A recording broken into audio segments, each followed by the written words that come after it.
Hello, hello, good afternoon. It's lunch time, but before lunch, magluluto po tayo ng pampano quick soup.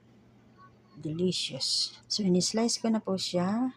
Ayan, hinati-hati ko na yung isa para sa tatlong tao.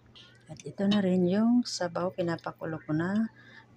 Alam niyo kung ano ang nandyan. Mayroon tayong lemongrass, kamyas, garlic, ginger, onion, and lagyan natin ng paminta at konting asin. Mamaya na panimpla natin at konting sinigang powder kasi mayroon na siyang kamyas. Ayan, salamat po. Ayan na po, luto na. Let's see. Oops.